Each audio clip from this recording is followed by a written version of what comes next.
Good evening, Barbara. How are you today? I'm doing really well. Good. It's been a good day. Yeah. Long. I can imagine. Definitely. Well, good stuff. Well, thank you for coming in today. So what can I do for you? Kind of talk me through what brings you here. So I've been going through a hard time recently. I've been a smoker now for quite some time, and I'm just struggling. I want to quit, but I also don't want to quit. I enjoy it so much, but I also know that it's just not healthy. Because I'm at a decision point in my life, and I just gotta need a little help taking the plunge. Absolutely. So, so you talked about kind of it being unhealthy and kind of at that decision point. Like, how long have you smoked? Let's start there. I've smoked off and on since I was 17, so Okay. about 15 years now. Okay. And like with friends, or was it more just like you kind of discovered it on your own? It started socially. Okay. It definitely did start socially, and then it becomes a necessity. Okay. Like after meals or first thing in the morning when you wake up to like help put your head on. Just like some people's cup of coffee, cigarette helps you start the day. Yeah, absolutely.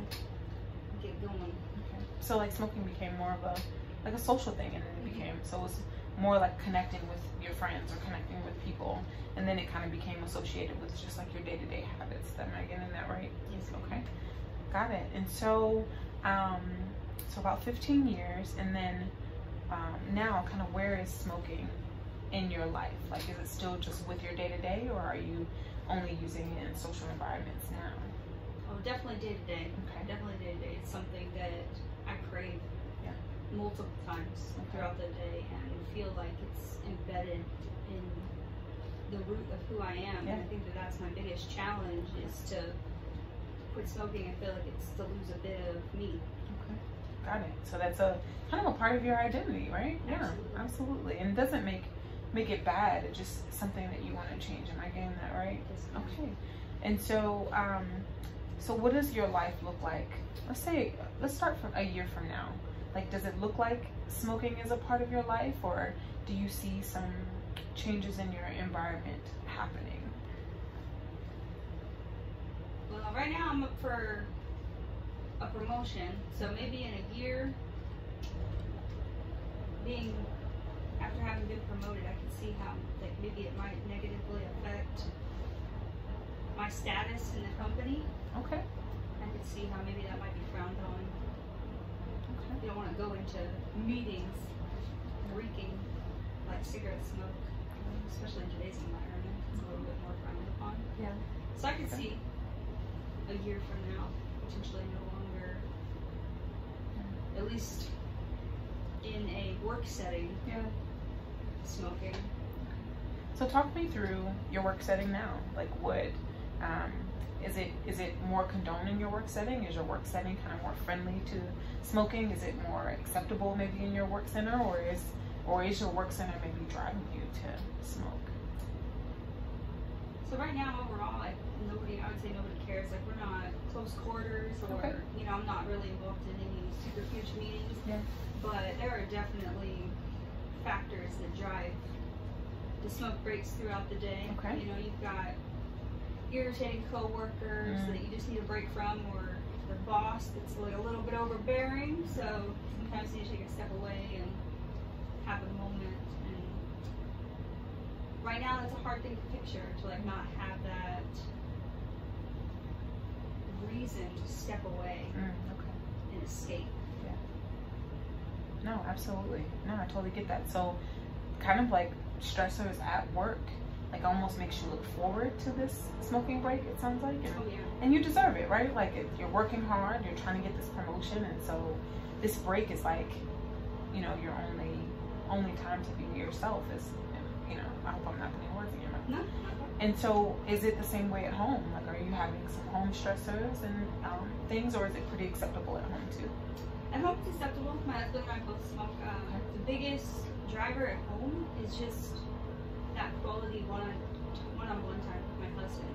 So we watch a 30-minute show, and then we go outside and take A smoke break. Huh? And it's just that private time alone, away from the rest of the household. No outside distractions going on. That we just really get that time to spend with one another and bond and just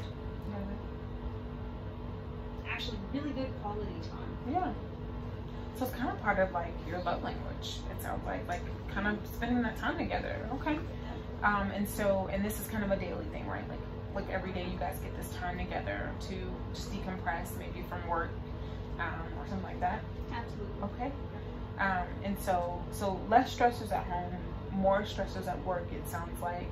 And then smoking is kind of serving as not only a social aspect, but it's also serving as this kind of break, kind of self-care almost part of it. So weird how it's like yin and yang. Yeah, you know, exactly. The first part of the day it's a stressor, and the second part of the day it's nice relaxation. Right. That's funny. And so, no, absolutely, you have the right. Like it is kind of yin and yang, right? Like we try to balance the stressors, and sometimes we do that with the other stressors. So walk me through like the healthy parts. I know it sounds like you had some concerns about the health aspect of smoking.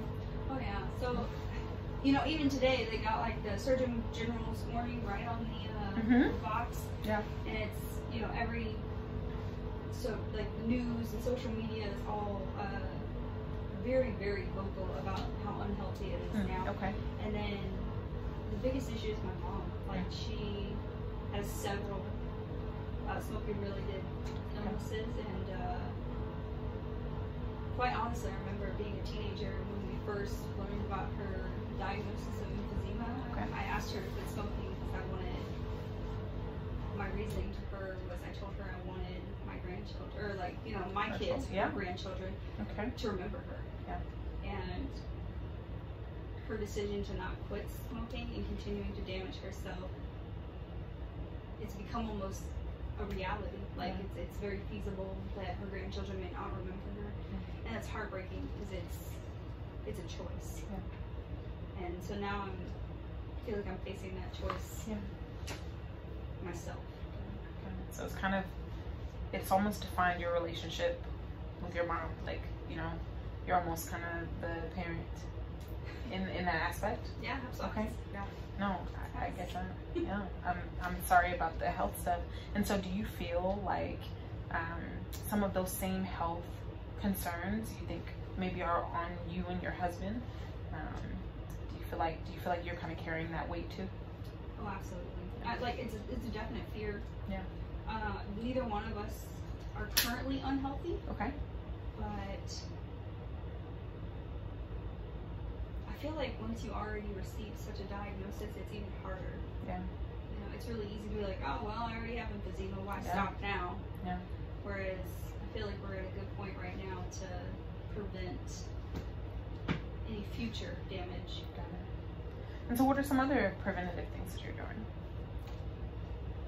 Other preventative Working out, measures. eating healthy, something like that? Just for my health overall? Yeah. Oh, I love to work out. So I enjoy running. Okay. And I like getting out for hikes every once in a while. Okay. Yoga is fun. Okay. And is that something that you and your husband maybe do together or can do together? Oh, we definitely can do it together. Yeah. The running for sure. Okay. Like I mean, for our job, both of our jobs, we have to be physically fit. Okay. So running is definitely in the equation for both of us. Yeah. And this man loves the outdoors, so Yeah. I could see him definitely being interested in hiking with me. Yoga, I don't know if he'd have a masculinity issue there or not. I'd have to actually have a conversation with him about that. Not everybody's cup of tea, right? Yeah, Okay. yeah. I don't know if he'd like freak out about his man box or not. You know, like whatever, man, do yoga. It's totally fine. Yes. I don't know if he could do yoga. Yeah. I'll have to ask. Okay. Because I would love to go to like a couples yoga or to even experience that meditative state that is strongly coupled with flexibility and strength. I think it'd be awesome. And it helps with running too, right? Yeah, absolutely. It helps widen that stride. And, absolutely. Sure. And so do you think that the running could be like a quality time piece maybe maybe not replacing, but maybe in addition to the smoking quality time, and then maybe over time could replace the quality time you spend smoking with your husband? Oh, I see what you're saying. So the running could take that place of that quality time from our smoking. Maybe we need to cut out the TV and do something a little bit more physical. Yeah. That would be great, because then, like, you know, when you're watching TV, it's super distracting, and there's no time to, like, talk or interact. Yeah. But you can have a conversation while running. Yeah. And that would be great quality time. Yeah. That always distracts from TV. Yeah. No, absolutely. No, that's great. That's something to think about going forward. And then, so I wanted to circle back to the job aspect of this. So you said that your job is kind of stressful. Do you think, you know, that kind of year from now with the promotion and it kind of being socially unacceptable to be a smoker, do you find that, do you think that it'll be less stressors once you get the promotion, or more stressors when you get the promotion? I think right now the stressors are self-induced, working toward promotion. Okay. The promotion I'm seeking now is the last one. Okay. I'm hoping to possess, and I think that would be a huge weight off my shoulders. Yeah. Not that I only work hard to get promoted, but you know, you definitely, you know, you don't want to go home until the boss does, or you know, like there's definitely more effort there, and I don't foresee myself working as hard on the weekends. Like I don't plan on bringing work home. Okay. Once I make that promotion, so it'd be great to develop to the point where I could delegate work rather than being the workhorse. I think that would be great. So I think that it would be less stressful. Less stressful for sure. So let me try to summarize kind of what I'm hearing. So so there's kind of some options for smoking to be a little less social for you, right? Because you're not necessarily using it in a social capacity, it's kind of in your day-to-day. Yeah. It sounds like you're kind of working towards this more running and more healthier lifestyle, and so there's kind of room to combine this healthy lifestyle with your quality time, which I think sounds like a plan we can definitely put in place, you know, as the future goes on. But then it sounds like there's some reprieve with the outside stressors that are outside of your home, that like with work and whatnot. And what you see is there's an option, I guess maybe currently, for you to kind of delegate more work, and then in the future when you do get this promotion, less of bringing work home and staying late and all those things. Am I getting kind of that right? Okay. Yes, so it really does sound like we can kind of make a plan for the future that kind of makes this next year of your life, this next maybe 2 years, you know, gradually smoke free. That's what it sounds like. But I do want to ask, have you ever tried to quit before? I have on multiple occasions. Typically, I just try to go cold turkey. Okay. That's hard. Like it is very hard. It's tough. It's really tough. You know, you like it becomes so ingrained in your life that you know you're like, oh, let me finish this last pack that was in the carton, and then after that, but then you find yourself at the store and it's just automatic, like, oh, you know, tag carton on. Okay. And it just becomes so ingrained in your life. When you wake up first thing in the morning, it's like a part of that morning routine. So just to break that habit, like going cold turkey, just like straight out of nowhere. Not to mention the physiological effects, like the headaches that are going to come on, like the withdrawal symptoms from the nicotine, make it difficult as well. So you're kind of combating all the stressors from the outside, and then inside you kind of have those extra stressors. Oh yeah. And so it's like, why am I doing this? Okay. Yeah. Okay. That's really that makes a lot of sense. Give up. Yeah. You know. Yeah. Halfway through the day, when the boss is on your case, it's like, all right. Yeah. Like I know how to make this feel all better. Yeah. Like this is the one thing that'll make it all better. Okay. No, that makes all the sense in the world. So definitely, as we formulate this plan, you know, looking at, you know, combating that same feeling. How do we combating the physiology is kind of difficult, but maybe we can start combating all those other stressors in the ways we talked about, and then maybe doing it in a gradual manner so that it's not cold turkey and it doesn't all hit you, you know, like right at once. I think that's definitely a plan going forward to kind of talk through. And then of course, like finding ways to eliminate those stressors, I think sounds like a good plan. And maybe it does start with, you know, changing what quality time looks like with yourself and with your husband, right? Like, so I think we have a good plan going forward here.